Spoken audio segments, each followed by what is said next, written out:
250 years, one country, a revolution, a civil war, 2 world wars, a Great Depression, a moon landing, and enough plot twists to make Hollywood jealous.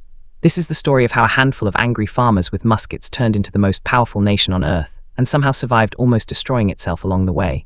If you think you know American history, stick around, because the parts most people forget are the parts that actually explain everything else. Let's start at the very beginning, in a decade where the whole experiment nearly ended before it began. It all starts on July 4th, 1776, when a group of farmers, lawyers, and printers sat down and signed a piece of paper telling the most powerful empire on the planet, quite politely on paper and quite violently in practice, to get lost. That part, believe it or not, was the easy part. The hard part was the war that followed. George Washington's Continental Army was outnumbered, underfed, unpaid, and at one particularly brutal point, literally marching barefoot through the snow at Valley Forge. But after years of grinding, desperate fighting, the impossible happened anyway. The British Army surrendered at Yorktown in 1781, and a brand new country was born. Here's the part most textbooks conveniently skip over, though. America almost collapsed in its very first decade of existence.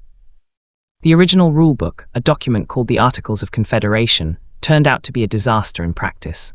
The federal government had no power to tax, no way to reliably pay its own soldiers, and no way to stop 13 separate states from behaving like 13 separate, quarreling little countries.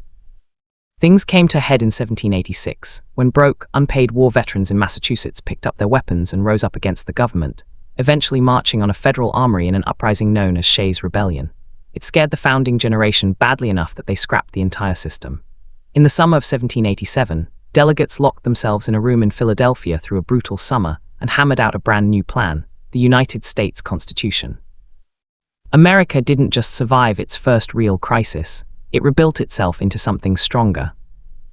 That brand new constitution needed a real-world stress test almost immediately, and it arrived, of all things, in a whiskey bottle. In 1794, farmers in western Pennsylvania rebelled against a new federal tax on whiskey, going so far as to tar and feather the tax collectors sent to enforce it. President George Washington responded by doing something no sitting American president has done before or since. He personally put on his uniform, saddled up, and led thousands of federal troops into the field himself. Faced with the actual commander-in-chief riding toward them at the head of an army, the rebels scattered without a single shot being fired. It was proof that the new government could enforce its own laws, and it set a precedent that would echo for centuries. Not every problem in the following decades would be solved so bloodlessly, though. In 1803, President Thomas Jefferson pulled off one of the greatest real estate deals in human history, purchasing the entire middle of the North American continent from France for roughly $15 million, about 3 cents an acre, instantly doubling the size of the United States overnight. He then sent Meriwether Lewis and William Clark out to actually go find out what exactly the country had just bought. Britain, meanwhile, wasn't finished causing trouble. By 1812, the Royal Navy was seizing American sailors on the high seas and forcing them into British service, and the United States responded by declaring war. The rematch did not start well. In August of 1814, British troops marched straight into Washington, D.C., and set the White House on fire.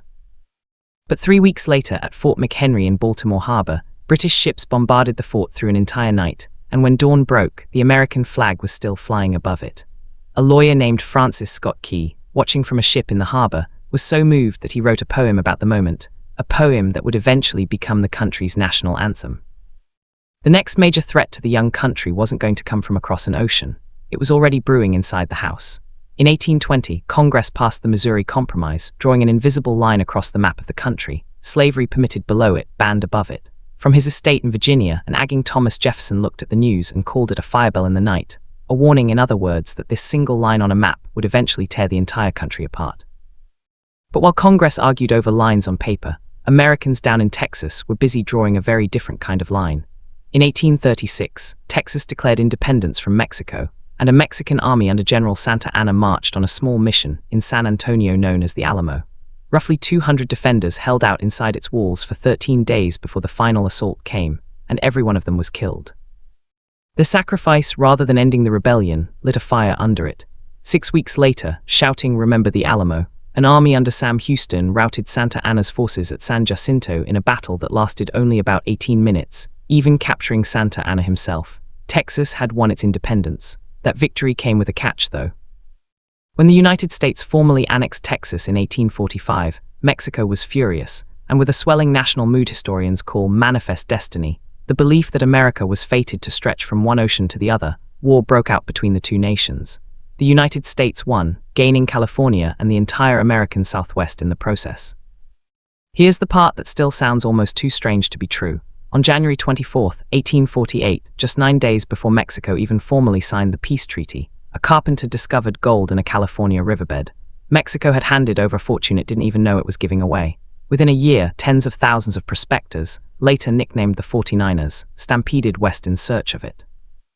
All that newly won territory forced a question the country had been dodging for decades. Would the new land be free, or would it allow slavery? Jefferson's old warning about a firebell in the night was ringing louder than ever. In Kansas, pro-slavery and anti-slavery settlers turned on each other in a period of violence grim enough to earn the nickname Bleeding Kansas.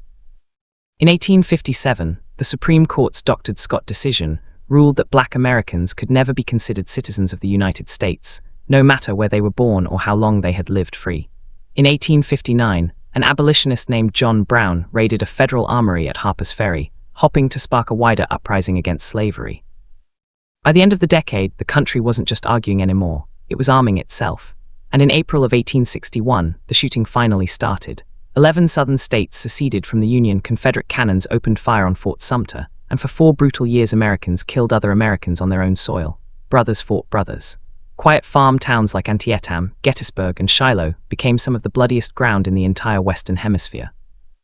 But in the middle of all that carnage, the meaning of the war itself changed. On January 1, 1863, President Abraham Lincoln signed the Emancipation Proclamation, transforming the conflict from a fight simply to preserve the Union into a fight to end slavery once and for all. The Union pressed on, and on April 9, 1865, Confederate General Robert E. Lee surrendered at Appomattox Courthouse. The war was over. 4 million enslaved people were free.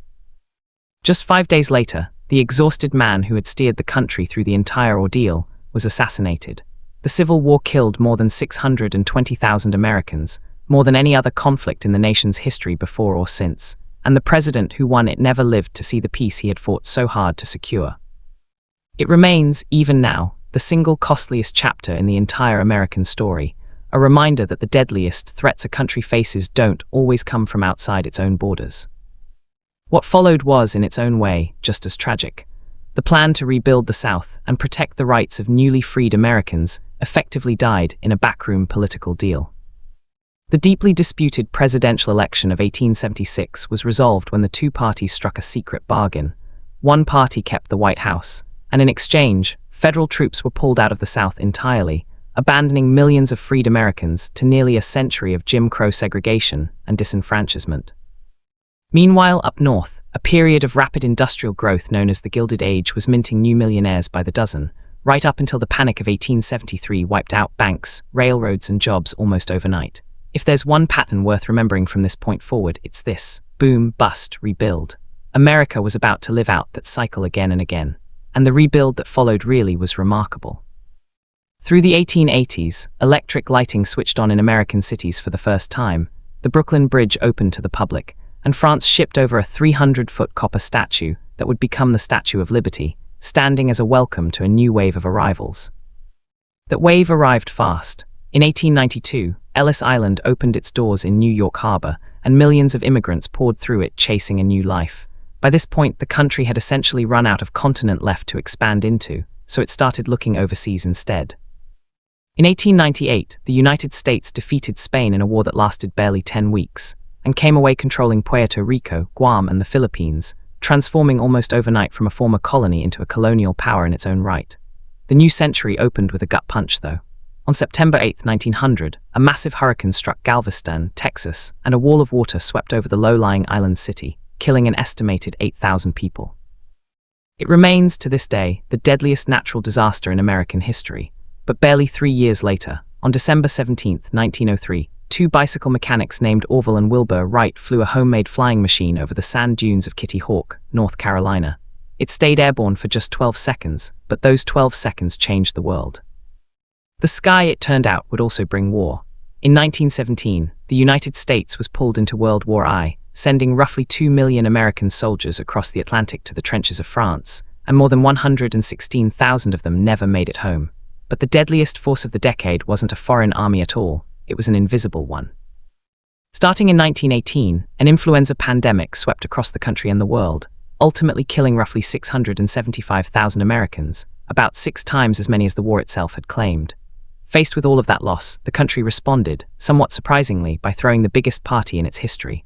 The Roaring Twenties brought jazz clubs, flappers, radios in living rooms, and Ford's Model T rolling off assembly lines by the millions. Prohibition banned the sale of alcohol nationwide starting in 1920, which mostly just made drinking more fashionable and made organized crime figures like Al Capone extraordinarily wealthy. The stock market climbed and climbed, and ordinary Americans poured their life savings into it, certain the good times would never end. They should have remembered the pattern. A boom this big always comes with a bust attached. In October 1929, the market didn't just dip. It fell off a cliff entirely. What followed was, by most measures, the hardest decade in modern American life. Thousands of banks failed. By 1933, roughly 1 in 4 American workers had no job at all. And just when things seemed like they couldn't get any worse, the sky itself turned against the country.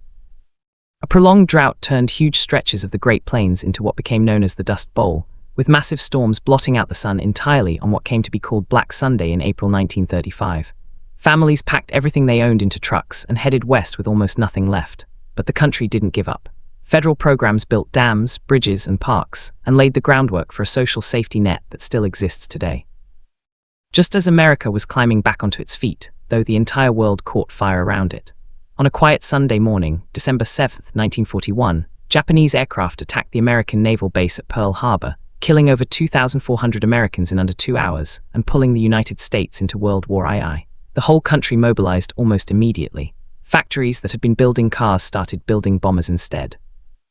Millions of women entered the industrial workforce for the first time. 16 million Americans put on a uniform.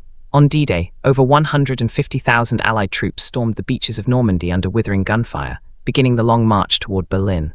Less than a year later, Adolf Hitler was dead and Germany had surrendered. Japan, however, fought on, and in August 1945, the United States dropped 2 atomic bombs on the cities of Hiroshima and Nagasaki, finally bringing the deadliest war in human history to a close. More than 400,000 Americans never came home. But the country that had entered the war still limping from the Great Depression walked out of it as the most powerful nation on the planet.